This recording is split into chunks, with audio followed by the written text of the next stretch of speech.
كابتن بكر. ان شاء الله. ان شاء الله حياتك بعد ال60 تكون احلى من حياتك قبل ال60. والنهارده برضو نقول ان انت كان وشك حلو على المنتخب المصري انه وصل كاس عالم.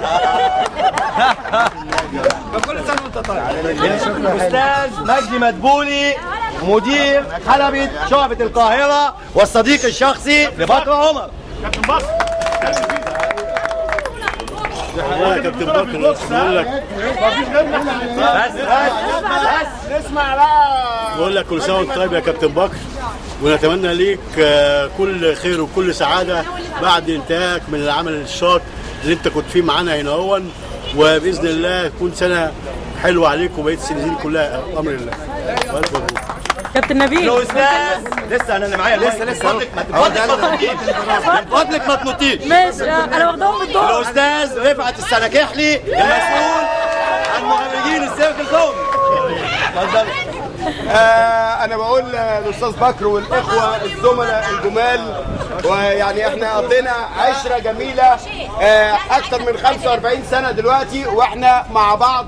بقول له كل سنه وانت طيب يا كابتن بكر، وربنا يديك الصحه، وعقبالنا كده نطلع برضو على خير كده ان شاء الله، وربنا يوفقك في حياتك يا رب ان شاء الله. الاستاذه هدى ابو الليل المنسق العام للسيرك القومي في البرامج والاداره الفنيه.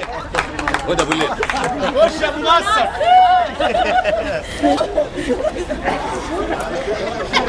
بقول لك كل سنه وانت طيب يا راجل يا طيب يا زميل العمر، وعقبالنا زيك يا رب. الاستاذه نهله رماح حفيده الاستاذ رماح حفيد نجلة الفنان الكبير رماح. اسمعوا استنوا يا جماعه ما تتكلموش عشان خلصي يا كابتن بكر خلصي انجزي دقيقه. كابتن بكر اسمعني هنا. اسمع يا كابتن انجزي. عشان انا كاتبه. ايه ده انت كاتبه بيان يا نهله؟ لا بصي بقى اسمعوا الكلمه دي بجد. اقرار للكابتن بكر، اقرار بالاحترام والاعتراف بانك زميل عزيز علينا، وستظل حقيقي، والكل بدايه نهايه، ومن نهايه الى بدايه، ومن نهايه الوظيفه والروتين الى بدايه وانطلاقه جديده، واشراق مع كل شروق بكر يعني بكره جاي كل سنه وحضرتك طيب.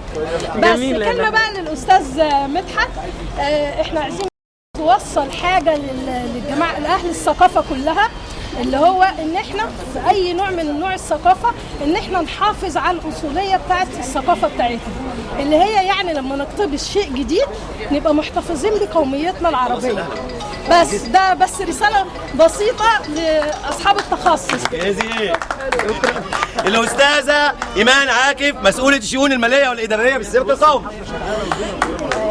كل سنه وانت طيب يا القاهره، والحمد لله ان انت طلعت مكسوفه والله مش عارفه اقول ايه.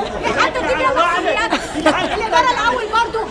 وبقول لحضرتك ان الفتره اللي انا اشتغلت معاك فيها اتعلمت منك كتير في الاداره. حياه سعيده الفتره اللي جايه ان شاء الله يا رب يخليك. بس خلاص. ودلوقتي يا جماعه